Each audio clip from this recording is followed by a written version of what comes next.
नमस्कार बंधुगण। यही घटना 10 एप्रिल 1912 मसीहार आरएमएस टाइटानिक दुनियार सबुठारु बड़ आउ लग्जरियस जहाज ସେହି ଜାହାଜଟି ପ୍ରଥମ ଥର ପାଇଁ ଯାତ୍ରା ଆରମ୍ଭ କରିଥାଏ ସାଉଥମ୍ପଟନରୁ ନ୍ୟୁୟର୍କ। ସେହି ଜାହାଜରେ ବହୁତ ପ୍ରକାରର ଲୋକ ଯାତ୍ରା କରୁଥାନ୍ତି। ବଡ଼ ବଡ଼ ଇଣ୍ଡଷ୍ଟ୍ରିଆଲିଷ୍ଟ ଆକ୍ଟର୍ସ ପାଖରୁ ଇମିଗ୍ରାଣ୍ଟସ୍ ପର୍ଯ୍ୟନ୍ତ ଯାଉଥାନ୍ତି ଆମେରିକା ତାଙ୍କର ବେଟର ଲାଇଫ୍ ଖୋଜିବା ପାଇଁ। ଏହି ଜାହାଜର କମାଣ୍ଡକୁ ସମ୍ଭାଳୁଥାନ୍ତି 62 ବର୍ଷ ବୟସର ସିନିୟର କ୍ୟାପ୍ଟେନ୍ ଏଡୱାର୍ଡ ଜନ୍ ସ୍ମିଥ୍।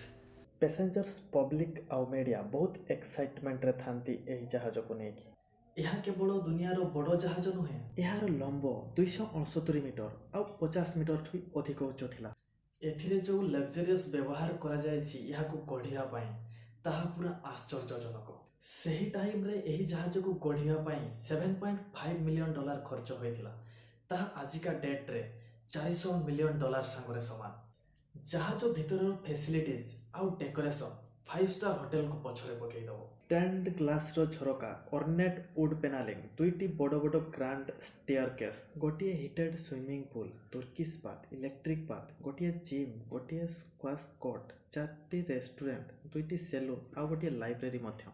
आउ सही जहाज रे जो टाइप रो सेफ्टी फीचर्स व्यवहार करा जायतिला ताकू अनसिंकेबल बोली कहा जाउतिला, जोटा कि केबे बुड़ीबो नाही। व्हाइट स्टार लाइन नामक एक कंपनी एही जहाज को गढ़िथिला। एही कंपनी रो वाइस प्रेसिडेंट एते कॉन्फिडेंट थिले एही जहाज को नेकी पब्लिक सामना रे ओपनली कहिथिले एही जहाजटी अनसिंकेबल।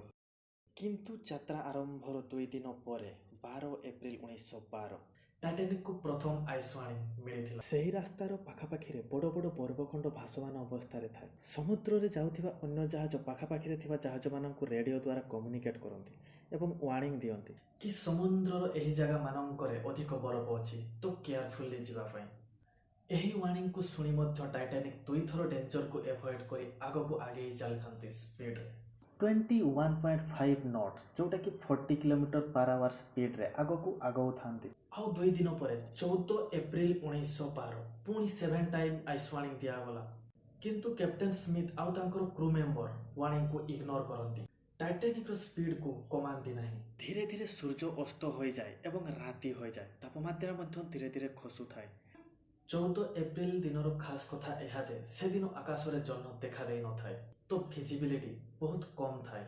से दिन राति रे जहाजर ऊपर गोटे क्रूज नेस्ट थाए, गोटे छोट प्लाटफॉर्म जोटा कि काफी हाइट रे थाए, ताको लुकआउट पॉइंट मध्य कहा जाए। सेठारे दुई जन को रखा जाय थाए सामना को नजर रखिया पई। जो लोक दुई जन सेठारे बसिथिले सेमान को बहुत ठंडार सामना करिया पई पडुथिला। बहुत ठंडा हवा सेमान को थरई दउ थाए। ठंडारे सेमान को आखिरु पानी बाहरु थाए, जहा फल रे आगो को देखिबा आहुरी मुश्किल लागु थाए। राति 11:34 होई थाए। फेडरिक फ्लेट नामक जने क्रूज सेही नेस्ट रे बस थांती। से हठात सामना रे देखले गोटे बहुत बड़ बरफखंड तांको जहाज सामना रे अछि। से जल्दी से घंटी को 3 थर बजाई तळे थिबा लोकमाननकु संकेत देले। तापरे फोन उठाई कॉल कले ऑफिस को। आउ बड़ पार्टी रे कहथांती आम जहाज सामना रे बहुत बड़ गोटे बरफखंड अछि, तो जहाज को बुलाओ। एही मेसेज फास्ट विलियम मेज सुनंती। यहाँ पर से इंजिन रूम को जाई कहंती जहाज को लेफ्ट साइड को मोड़िया पई। अनफॉर्चुनेटली बहुत लेट हो जाय थाए। तापरे केवल 1 मिनिट परे 11:40 PM रे जहाजटी जाई सेही बरफखंड सांगरे पिटी होई जाय। The Titanic was a new breed of luxury liner. Titanic left port in Southampton, England. Among her passengers were many of the wealthy and influential. The band played the gayest tunes and American ragtime dances. The time was 11:40. The iceberg grazed the right side of the ship. एही बरफखंडटी छोटिया मोटिया बरफखंड नथिला। ताहार आकार 200 bye 400 feet थिला। एक football field आकारर एवं height रे यह cruise nest पर्यंत आसुथिला। साइंटिस्ट मानक मत जे यार ओजन 1.5 मिलियन टन थिला। बरफखंडटी जहाजर सामना पट डाहाण पटे घसी होइथिला। स्पेसिफाइली कहा जाय जहाजर बोरे घसी होइथिला। एबे जानंतु बो काहा को कहंती। एही फोटो आपण माने देखि पारुथिबे। सामनार एही जगह को बो कहा जाय। बोर ऊपर जगह को स्टर्न कहा जाय और एही तळ जगह को किल कहा जाय। अराउंड 10 सेकेंड पर्यंत जहाजटी बरफखंड सांगरे खसी होई थाए।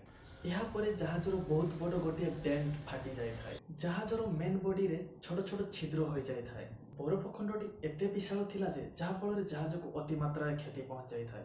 एही कोलिजन हेबारो किछि सेकेंड परे कैप्टन स्मिथ और आर्किटेक्ट थॉमस एंड्रूज तुरंत पहुंचले ये देखिबा पाई कि जहाजर केते क्षति होईछि।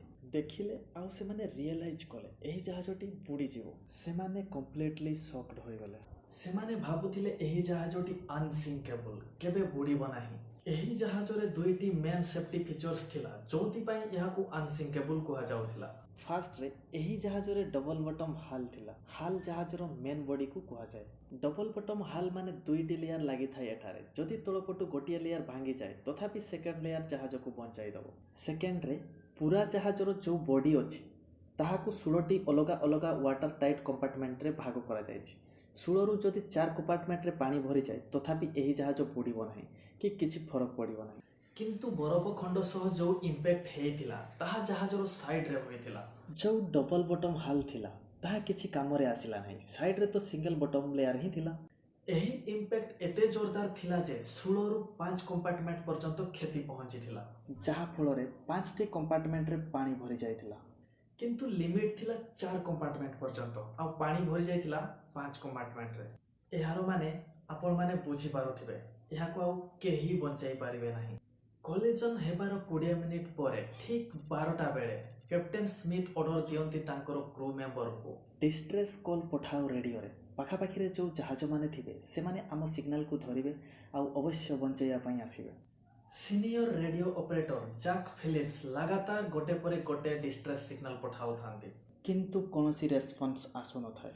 20 ମିନିଟ୍ ପରେ 12:20 RMS କାର୍ପାଥିଆ ନାମକ ଗୋଟିଏ ଜାହାଜ ଏହି ସିଗ୍ନାଲକୁ ଶୁଣିପାରନ୍ତି। ରେଡ଼ିଓ ଦ୍ୱାରା ସେମାନେ ଟାଇଟାନିକ୍ ଅପରେଟର ସାଙ୍ଗରେ କଥା ହୁଅନ୍ତି ଆଉ ତାଙ୍କ ଜାହାଜକୁ ମୋଡ଼ନ୍ତି ଟାଇଟାନିକ୍ ଆଡ଼କୁ। ପ୍ରୋବ୍ଲେମ୍ ବାସ୍ ଏତିକି, ସେହି ଜାହାଜଟି ଟାଇଟାନିକ୍ ଠାରୁ 107 କିଲୋମିଟର ଦୂରରେ ଥିଲା। ଯଦି ସେହି ଜାହାଜଟି ତାଙ୍କର ଟପ୍ ସ୍ପିଡ୍ରେ ଆସେ ତଥାପି ତାକୁ 3.5 ଘଣ୍ଟା ଲାଗିଯିବ ଟାଇଟାନିକ୍ ପାଖରେ ପହଞ୍ଚିବା ପାଇଁ। 3.5 ଘଣ୍ଟା ପର୍ଯ୍ୟନ୍ତ କ'ଣ ଟାଇଟାନିକ୍ ପାଣି ଉପରେ ରହିଥିବ? ବାକି କ୍ରୁ ମେମ୍ବର ଫ୍ଲେୟର୍ସ ଆଉ ରକେଟ୍ ଛାଡ଼ୁଥାନ୍ତି ଆକାଶକୁ, ଏହି ଆଶାରେ କି ପାଖରେ ଯେଉଁ ଜାହାଜ ଥିବ ସେମାନଙ୍କୁ ବଞ୍ଚାଇବା ପାଇଁ ଆସିବ। କିନ୍ତୁ ଅନଫର୍ଚୁନେଟଲି କାର୍ପେଥିଆ ଜାହାଜ ଛଡ଼ା ଆଉ କୌଣସି ଜାହାଜ ଏହାର ରେସ୍ପନ୍ସ ଦିଅନ୍ତି ନାହିଁ। ଏଥିମଧ୍ୟରେ କ୍ୟାପ୍ଟେନ୍ ସ୍ମିଥ୍ ଅର୍ଡର ଦିଅନ୍ତି ଜାହାଜରେ ଥିବା ଲୋକମାନଙ୍କୁ ଇଭାକୁଏଟ୍ କରାଯାଉ, ଜାହାଜରେ ଥିବା ଲାଇଫ୍ ବୋଟ୍ ଦ୍ୱାରା। ପ୍ରୋଟୋକଲ୍ ଅନୁସାରେ ପ୍ରଥମେ ମହିଳା ଆଉ ପିଲାମାନଙ୍କୁ ପ୍ରିୟରିଟି ଦିଆଗଲା ଲାଇଫ୍ ବୋଟ୍ରେ ବସିବା ପାଇଁ। କିଛି ପ୍ୟାସେଞ୍ଜର୍ସ ଭୟ କରୁନଥିଲେ, ସେମାନେ ଭାବୁଥିଲେ ଏହି ଜାହାଜଟି ତ ଅନସିଙ୍କେବଲ୍, କିଛି ଚିନ୍ତା କରିବାର ନାହିଁ। ଏହାପରେ ଫାଷ୍ଟ ଲାଇଫ୍ ବୋଟ୍ ପାଣିରେ ଓହ୍ଲାନ୍ତି, ଯାହାର କ୍ୟାପାସିଟି 65 ଜଣ, କିନ୍ତୁ 28 ଜଣଙ୍କୁ ବସାଇ ଓହ୍ଲାଇ ଦିଅନ୍ତି। ସମୟର ସାଥିରେ ଗୋଟେ ପରେ ଗୋଟେ କମ୍ପାର୍ଟମେଣ୍ଟରେ ପାଣି ଭରି ଯାଉଥାଏ। ଏବେ ଜାହାଜଟି ଧୀରେ ଧୀରେ ଟିଲ୍ଟ ହେବାରେ ଲାଗିଲା। ଧୀରେ ଧୀରେ ପ୍ୟାସେଞ୍ଜର୍ସ ମାନେ ରିଏଲାଇଜ୍ କଲେ କି ଜାହାଜଟି ବୁଡ଼ିବାର ସମ୍ଭାବନା ଅଛି। ଯେତେବେଳେ ପ୍ୟାସେଞ୍ଜର୍ସ ମାନଙ୍କୁ ରିଏଲାଇଜ୍ ହେଲା କି ସତରେ ଜାହାଜଟି ବୁଡ଼ିଯିବ ତ ସେତେବେଳେ ଲୋକମାନେ ଏଣେ ତେଣେ ବ୍ୟସ୍ତ ହୋଇ ଦୌଡ଼ିବାରେ ଲାଗିଲେ। ରାତି 1 ପର୍ଯ୍ୟନ୍ତ ଜାହାଜରେ ପାଣି ଭରିବା ଦ୍ୱାରା ଜାହାଜର ସାମ୍ନା ପଟ ବୁଡ଼ିବାରେ ଲାଗିଲା। ଏହାଦ୍ୱାରା ଜାହାଜର ପଛ ସାଇଡ୍ ପାଣି ଉପରକୁ ଉଠିଗଲା। ଲୋକମାନେ ମାରପିଟ ଲାଗିଲେ ଲାଇଫ୍ ବୋଟ୍ରେ ବସିବା ପାଇଁ। ଏଠାରେ ଆଉ ଗୋଟିଏ ପ୍ରୋବ୍ଲେମ୍, ଜାହାଜରେ କେବଳ 20ଟି ଲାଇଫ୍ ବୋଟ୍ ଥିଲା ଆଉ ସେଥିରେ ଆପ୍ରୋକ୍ସିମେଟଲି 1200 ଲୋକ ବସିପାରିବେ, କିନ୍ତୁ ଜାହାଜରେ ପାଖାପାଖି 2200 ଲୋକ ଥିଲେ। ରାତି 2:05 ହୋଇଥାଏ, ଲାଷ୍ଟ ଲାଇଫ୍ ବୋଟ୍ ପାଣିରେ ଓହ୍ଲାଗଲା। କିନ୍ତୁ ଏବେ ବି ପାଖାପାଖି 1500 ଲୋକ ଜାହାଜରେ ରହିଥିଲେ। କିଛି ଲୋକ ଲାଇଫ୍ ବୋଟ୍ରେ ବସିବା ପାଇଁ ଜାହାଜ ତଳକୁ ଡିଆଁ ମାରିଦେଲେ, ଆଉ କିଛି ଲୋକ ଭାଗ୍ୟକୁ ଆପଣାଇ ନେଲେ। ଏହାପରେ ଏଜ୍ ପର୍ ଆଇ ୱିଟନେସ୍ ଅନୁସାରେ ଟାଇମ୍ 2:20ରେ ଜାହାଜଟି 2 ଖଣ୍ଡ ହୋଇ ଧୀରେ ଧୀରେ ପାଣିରେ ବୁଡ଼ିଗଲା। 3 ଘଣ୍ଟା ବି ଲାଗିଲା ନାହିଁ ଏହି ଅନସିଙ୍କେବଲ୍ ଜାହାଜଟି ପାଣିରେ ବୁଡ଼ିବା ପାଇଁ। ଯେଉଁ 1500 ଲୋକ ଥିଲେ ଜାହାଜରେ, ହୁଏତ ସେମାନେ ଜାହାଜ ସାଙ୍ଗରେ ବୁଡ଼ିଗଲେ, ଆଉ ଯେଉଁମାନେ ପହଁରା ଜାଣିଥିଲେ ସେମାନେ ହାଇପୋଥର୍ମିଆର ଶିକାର ହୋଇଗଲେ। ପାଣିର ତାପମାତ୍ରା -2 ଡିଗ୍ରୀ ସେଲସିୟସ୍ ଥିଲା।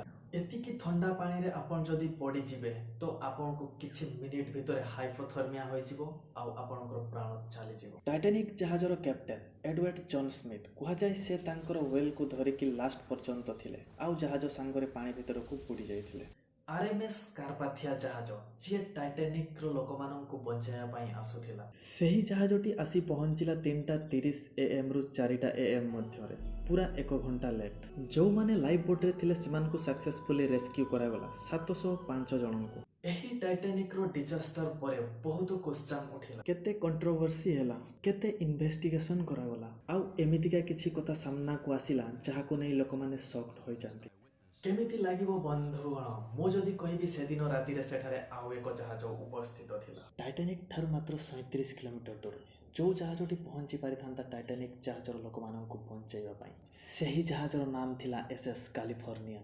ଟାଇଟାନିକ୍ ଜାହାଜ ଦୁର୍ଘଟଣା ହେବାର ଠିକ୍ 1 ଘଣ୍ଟା ପୂର୍ବରୁ ଲାଷ୍ଟ ଆଇସ୍ ୱାର୍ଣ୍ଣିଂ ମଧ୍ୟ ଏହି ଜାହାଜରୁ ଆସିଥିଲା। ସେମାନେ କହିଥିଲେ ସାବଧାନ ଅବଲମ୍ବନ କରନ୍ତୁ, ଏଠାରେ ବହୁତ ମାତ୍ରାରେ ବଡ଼ ବଡ଼ ବରଫଖଣ୍ଡ ଭାସମାନ ଅବସ୍ଥାରେ ଅଛି।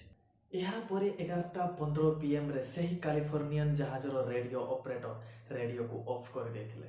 କାଲିଫର୍ଣ୍ଣିଆନ୍ ଜାହାଜଟି ରାତି ପାଇଁ ସେଠାରେ ରହିଯାଇଥିଲା ବିପଦକୁ ଆଖି ଆଗରେ ଦେଖି। ସେ ଜାଣିପାରୁଥିଲା ସେହି ବରଫଖଣ୍ଡ ତାଙ୍କ ପାଇଁ ବିପଦ ସୃଷ୍ଟି କରିପାରେ, କାରଣ ଏହା ହିଁ ଥିଲା କି ତାଙ୍କର ରେଡ଼ିଓ ଅଫ୍ ଥିଲା, ଯାହାଫଳରେ ଟାଇଟାନିକ୍ ଜାହାଜର ଡିଷ୍ଟ୍ରେସ୍ ସିଗ୍ନାଲକୁ ସେମାନେ ରିସିଭ୍ କରିପାରିନଥିଲେ। କିନ୍ତୁ ଟାଇଟାନିକ୍ ଜାହାଜରୁ ଯେଉଁ ରକେଟ୍ ଆଉ ଫ୍ଲେୟର୍ସ ଫାୟାର କରାଯାଉଥିଲା ତାହା କାଲିଫର୍ଣ୍ଣିଆନ୍ ଜାହାଜର କ୍ରୁ ମେମ୍ବର ଦେଖିଥିଲେ। ସେମାନେ ତାଙ୍କ ଜାହାଜର କ୍ୟାପ୍ଟେନ୍ ଷ୍ଟାନଲି ଲର୍ଡଙ୍କୁ ବି ଇନଫର୍ମ କରିଥିଲେ। କିନ୍ତୁ କ୍ୟାପ୍ଟେନ୍ ଲର୍ଡ କହୁଥିଲେ ଏହା କୌଣସି ଡିଷ୍ଟ୍ରେସ୍ ସିଗ୍ନାଲ ନୁହେଁ, ଏହା ଟାଇଟାନିକ୍ ଜାହାଜରେ ଯାଉଥିବା ଧନୀ ଲୋକମାନଙ୍କର ପାର୍ଟି ଚାଲିଥିବ। ଯଦି ସେଦିନ ସେହି କାଲିଫର୍ଣ୍ଣିଆନ୍ ଜାହାଜର କ୍ୟାପ୍ଟେନ୍ ଷ୍ଟାନଲି ଲର୍ଡ ସେହି ରକେଟ୍ ଆଉ ଫ୍ଲେୟର୍ସକୁ ସିରିୟସଲି ନେଇଥାନ୍ତେ ତେବେ କେତେ ଲୋକଙ୍କର ଜୀବନ ବଞ୍ଚିଥାନ୍ତା। ଏତେ ବଡ଼ ଡିଜାଷ୍ଟର ପରେ କେବଳ ଜଣକୁ ବ୍ଲେମ୍ କରିବା ଠିକ୍ ହେବ ନାହିଁ, ଆହୁରି ଲୋକଙ୍କର ଭୁଲ ଥିଲା। ଯେଉଁ ଲାଇଫ୍ ବୋଟ୍ କଥା ମୁଁ କହିଥିଲି, ଜାହାଜରେ ସଫିସିଏଣ୍ଟ ଲାଇଫ୍ ବୋଟ୍ ନଥିଲା। ଯେଉଁ କମ୍ପାନୀ ଏହି ଜାହାଜକୁ ଗଢ଼ିଥିଲା ସିଏ ଭାବୁଥିଲା ଏହି ଜାହାଜଟି ତ କେବେ ବୁଡ଼ିବ ନାହିଁ, ଇଏ ତ ଅନସିଙ୍କେବଲ୍, ତ ଅନନେସେସରି ଲାଇଫ୍ ବୋଟ୍ ରଖି କି ହେବ। ଏହାପରେ ଟାଇଟାନିକ୍ ଜାହାଜର ଯିଏ କ୍ୟାପ୍ଟେନ୍ ଥିଲେ ସେ ପାସେଞ୍ଜର୍ସ ମାନଙ୍କ ପାଇଁ ସେଫ୍ଟି ଡ୍ରିଲ୍ସ ମଧ୍ୟ କଣ୍ଡକ୍ଟ କରିନଥିଲେ। ଯେଉଁଦିନ ସେହି ଦୁର୍ଘଟଣା ହେଲା ସେଦିନ ଏକ ସେଫ୍ଟି ଡ୍ରିଲ୍ସ ହେବାର ଥିଲା, ଯାହାକୁ କ୍ୟାପ୍ଟେନ୍ କ୍ୟାନସେଲ୍ କରିଦେଇଥିଲେ। ଏହା ଭାବିକି କି ଇଏ ତ ଅନସିଙ୍କେବଲ୍, ଏହାର କୌଣସି ଆବଶ୍ୟକତା ନାହିଁ। ଏହାପରେ ଆଉ ଗୋଟିଏ ଭୁଲ ଥିଲା ଷ୍ଟେରିଂ ହ୍ୱିଲ୍ ସମ୍ଭାଳିବା ଦାୟିତ୍ୱରେ ଯିଏ ଥିଲେ ରବର୍ଟ ହେକିନ୍ସଙ୍କର। ବରଫଖଣ୍ଡ ଯେତେବେଳେ ଜାହାଜର ସାମ୍ନାକୁ ଆସିଥିଲା ତାଙ୍କୁ ଇନଷ୍ଟ୍ରକ୍ସନ ମିଳିଥିଲା ଜାହାଜକୁ ଲେଫ୍ଟ ସାଇଡ୍କୁ ଟର୍ନ କରିବା ପାଇଁ, କିନ୍ତୁ ସେ ଇନଷ୍ଟ୍ରକ୍ସନକୁ ମିସ୍ଅଣ୍ଡରଷ୍ଟାଣ୍ଡିଂ କରି ଜାହାଜକୁ ରାଇଟ୍ ସାଇଡ୍କୁ ଟର୍ନ କରିଦେଇଥିଲେ, ଯାହାଫଳରେ ଜାହାଜଟି ବରଫଖଣ୍ଡର ଆହୁରି ପାଖକୁ ଚାଲି ଯାଇଥିଲା। ଯେତେବେଳେ ରିଏଲାଇଜ୍ କଲେ ତାଙ୍କର ମିଷ୍ଟେକ୍କୁ ସେତେବେଳକୁ ବହୁତ ଡେରି ହୋଇଯାଇଥିଲା। ଆଉ ଗୋଟିଏ ଇନକ୍ୱାରିରୁ ଜଣାପଡ଼ିଲା ସେମାନଙ୍କୁ ଏତେଥର ୱାର୍ଣ୍ଣିଂ ମିଳିଥିଲେ ବି ସେମାନେ ତାଙ୍କର ଜାହାଜର ସ୍ପିଡ୍କୁ କମାଉନଥିଲେ। କିନ୍ତୁ କାହିଁକି କ୍ୟାପ୍ଟେନ୍ ସ୍ମିଥ୍ ଜାହାଜର ସ୍ପିଡ୍କୁ କମାଉନଥିଲେ? ଏହା ପଛରେ ବହୁତ ଥିଓରି କୁହାଯାଏ। ଏଥିରୁ ଗୋଟିଏ ପପୁଲାର ଥିଓରି ହେଉଛି ଜୋସେଫ୍ ବ୍ରୁସ୍, ଯିଏ ଚେୟାରମ୍ୟାନ୍ ଆଉ ମ୍ୟାନେଜିଂ ଡାଇରେକ୍ଟର ଥିଲେ ହ୍ୱାଇଟ୍ ଷ୍ଟାର ଲାଇନ୍ର, ଯେଉଁ କମ୍ପାନୀ ଟାଇଟାନିକ୍ ଜାହାଜକୁ ଗଢ଼ିଥିଲା। ସେମାନେ କ୍ୟାପ୍ଟେନ୍ ସ୍ମିଥ୍ଙ୍କୁ ଇନଫ୍ଲୁଏନ୍ସ କରିଥିଲେ କି ଜାହାଜର ସ୍ପିଡ୍କୁ କମ୍ କରିବ ନାହିଁ, ପ୍ରେସର ବନେଇକି ରଖିବ। କମ୍ପାନୀ ତରଫରୁ ଏହା ପ୍ରେସର ଥିଲା କି ଜାହାଜର ପ୍ରଥମ ଯାତ୍ରା କେବଳ 6 ଦିନରେ କମ୍ପ୍ଲିଟ୍ କରିବା ପାଇଁ। ସେମାନେ ଜାହାଜକୁ 6 ଦିନରେ ପହଞ୍ଚାଇ ରେକର୍ଡ ସୃଷ୍ଟି କରିବା ପାଇଁ ଚାହୁଁଥିଲେ। ସେମାନେ ଚାହୁଁଥିଲେ ଟାଇଟାନିକ୍ କେବଳ ବଡ଼ ଆଉ ଏକ୍ସପେନ୍ସିଭ୍ ଜାହାଜ ନୁହେଁ, ଏହା ଏକ ଫାଷ୍ଟେଷ୍ଟ ଜାହାଜ ମଧ୍ୟ।